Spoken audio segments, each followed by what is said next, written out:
अपने अभी तक के वीडियोस के जरिए हमने आपको कई सारी आईएएस ऑफिसर्स की सक्सेस स्टोरीज सुनाई जिनकी जिंदगियों में कई उतार चढ़ाव आए। किसी को गरीबी का सामना करना पड़ा तो किसी ने मोहब्बत में धोखा खाकर आईएएस बनने की कसम खा ली। किसी ने नेत्रहीन होने के बावजूद भी आईएएस का एग्जाम क्रैक किया तो किसी ने जेल में रहकर की आईएएस की तैयारी।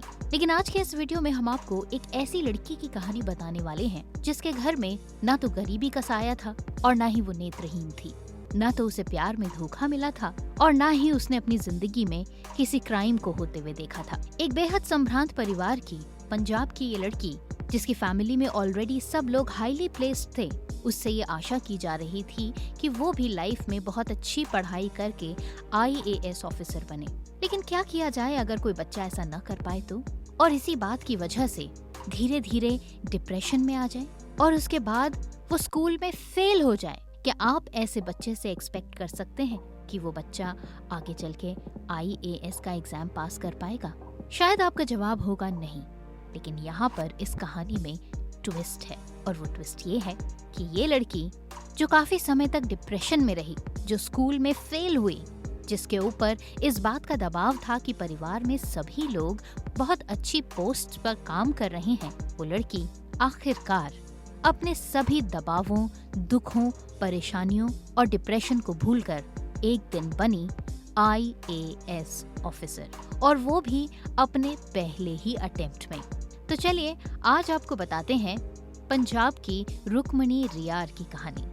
यूपीएससी एग्जाम्स की तैयारी के लिए अक्सर स्टूडेंट्स उन जगहों की तरफ दौड़ लगाते हैं जहां पर यूपीएससी एग्जाम की तैयारी के लिए कोचिंग मिलती है। बस 12वीं पास हुई नहीं कि उसके बाद जो बच्चे बचपन से ही ख्वाब लेकर चलते हैं कि उन्हें आईएएस ऑफिसर बनना है, उनके माता पिता उनके इस सपने को पूरा करने के लिए उन्हें भेज देते हैं कोचिंग सेंटर्स में। लेकिन रुक्मणी उन बच्चों में से नहीं थी।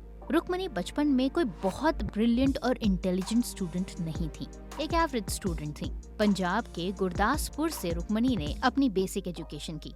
उनके पिता बलजिंदर सिंह होशियारपुर के डेप्यूटी डिस्ट्रिक्ट अटॉर्नी हुआ करते थे। रुक्मणी पंजाब के एक संभ्रांत परिवार से थी और उनके परिवार में उनके माता पिता की ये इच्छा थी कि रुक्मणी अच्छी पढ़ाई करके एक दिन एक बड़ी ऑफिसर बने। लिहाजा रुक्मणी की शुरुआती पढ़ाई गुरदासपुर से हुई, लेकिन इसके बाद चौथी क्लास में उन्हें डलहौजी के सेक्रेड हार्ट स्कूल में भेज दिया गया। रुक्मणी बचपन में पढ़ाई में बहुत ज्यादा इंटेलिजेंट तो नहीं थी, लेकिन माता पिता की ये इच्छा थी कि रुक्मणी अच्छी पढ़ाई करे, लिहाजा उन्हें बोर्डिंग स्कूल भेज दिया गया। लेकिन शायद अपने घर वालों से दूर होने का गम और साथ ही साथ उनके ऊपर ये तनाव कि उन्हें अच्छी पढ़ाई करनी है, एक डिप्रेशन बनकर उनके सामने आया और छठी क्लास में रुक्मणी फेल हो गई। एक छोटी सी बच्ची जो 6th क्लास में बोर्डिंग स्कूल में फेल हो जाती है, उसके ऊपर किस तरह का तनाव हो सकता है ये शायद आप न समझ पाएं। लेकिन अगर हम आपको बताएं कि उस दौरान रुक्मणी के साथ क्या हुआ तो शायद आप उसकी मनोस्थिति समझ पाएं। ये वो दौर था जब रुक्मणी डिप्रेशन में रहने लगी। फेल होने का डर उनके अंदर इतना ज्यादा गहरा चुका था कि उन्हें अपने परिवार, टीचर्स और दोस्तों के सामने आने से भी डर लगता था। उन्हें डर लगता था कि कहीं लोग उन्हें फेलियर ना कहें।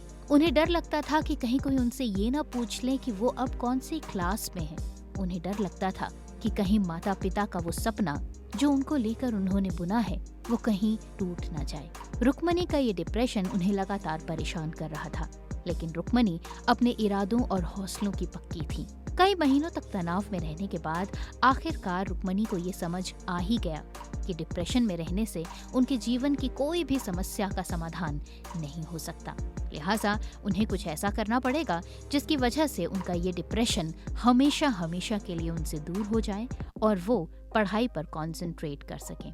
क्योंकि रुक्मणी का ये डिप्रेशन उन्हें लगातार इस बात से दूर कर रहा था कि उन्हें पढ़ाई करनी है, उन्हें लगातार इस तरह की परेशानी दे रहा था जिसकी वजह से वो पढ़ाई में कंसंट्रेट नहीं कर पा रही थी। लेकिन जब रुक्मणी ने इस बात को ठान लिया कि उन्हें पढ़ाई करनी है और इस डिप्रेशन से निकलकर बाहर आना है, तो उसके बाद उन्होंने फिर कभी पीछे मुड़कर नहीं देखा। उन्होंने अपना पूरा ध्यान अपनी पढ़ाई पर केंद्रित किया और अपनी असफलताओं और तनावों को भुलाकर सिर्फ एक एम पर ही ध्यान रखा, और वो एम था एक इंटेलिजेंट और ब्रिलियंट स्टूडेंट बनने का। यहाँ से रुक्मणी का एक नया जन्म हुआ। यहाँ से रुक्मणी की एक ऐसी नई शुरुआत हुई जिसने आगे चलकर उनके फ्यूचर को बेइंतहा ब्राइटनेस दी। इसके बाद रुक्मणी धीरे धीरे पढ़ाई में इम्प्रूव करने लगी। 12वीं के बाद रुक्मणी ने अमृतसर के गुरु नानक देव यूनिवर्सिटी से सोशल साइंस में ग्रेजुएशन किया। ग्रेजुएशन करने के बाद रुक्मणी के मन में एक और सवाल था कि अब आगे क्या करना है, लेकिन रुक्मणी को ये पता था कि उन्हें जो भी करना है वो पढ़ाई में ही करना है।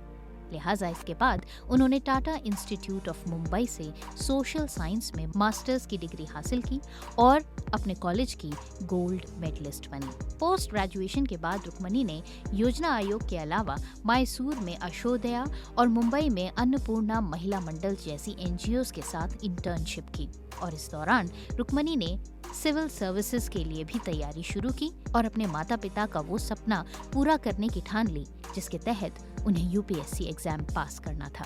अब रुक्मणी के मन में सिर्फ एक ही सवाल था कि आईएएस बनने के लिए क्या उन्हें कोचिंग सेंटर ज्वाइन करना चाहिए। इस सवाल का जवाब रुक्मणी ने आखिरकार खुद तलाश ही लिया और उन्होंने डिसाइड किया कि वो बिना कोचिंग के ही यूपीएससी का एग्जाम देंगी और उन्होंने सेल्फ स्टडी को अपनी ताकत बनाया। उन्होंने 6th क्लास से लेकर 12th क्लास तक की एनसीईआरटी की किताबों को अपनी पढ़ाई का आधार बनाया। वो रोज सुबह अखबार पढ़ती थीं, मॉक टेस्ट में शामिल होती थीं, लास्ट ईयर के क्वेश्चन पेपर्स को सॉल्व किया करती थीं और 6th to 12th एनसीईआरटी की किताबों के एक एक सम को और हर कीमत पर सॉल्व कर ही रहती थी। कड़ी मेहनत और तैयारी ने आखिरकार अपना रंग दिखाया और यूपीएससी का पहला ही अटेम्प्ट जो उन्होंने साल 2011 में किया था, उसमें रुक्मणी देवी ने अपने माता पिता का सीना गर्व से चौड़ा कर दिया। ये रुक्मणी का पहला ही अटेम्प्ट था, लेकिन अपने पहले ही अटेम्प्ट में उन्होंने कुछ ऐसा कर दिखाया जिसकी वजह से पूरी दुनिया चकित रह गई। बिना किसी कोचिंग के सिर्फ एनसीईआरटी बुक्स का सहारा लेकर रुक्मणी ने न सिर्फ यूपीएससी एग्जाम क्लियर किया बल्कि ऑल इंडिया रैंकिंग में दूसरे स्थान पर रही। ये किसी भी ऐसे स्टूडेंट के लिए जो यूपीएससी की तैयारी कर रहा है एक सपने के जैसा लगता है, लेकिन रुक्मणी ने कईयों के सपनों को जी कर दिखाया, उन्हें सच करके दिखाया। रुक्मणी देवी आज की डेट में आईएएस ऑफिसर हैं और कई सारे डिपार्टमेंट्स को सर्व कर चुकी हैं। अगर आप में भी है वो दम तो करके दिखाइए दोस्त और बना लीजिए अपना भी एक नया इतिहास। आज के इस वीडियो में रुक्मणी की कहानी बस यहीं तक। अगले वीडियो में कुछ और नई कहानियों के साथ होगी आपसे दोबारा मुलाकात। लेकिन अगर उन कहानियों को आप तक पहुंचना है तो आपको हमारे चैनल को सब्सक्राइब करना बहुत जरूरी है। चैनल को सब्सक्राइब कीजिए, वीडियो को शेयर कीजिए और इसी तरह से हमारे साथ जुड़ते चले जाइए। फिलहाल इजाजत, मिलते हैं अगले हफ्ते। नमस्कार।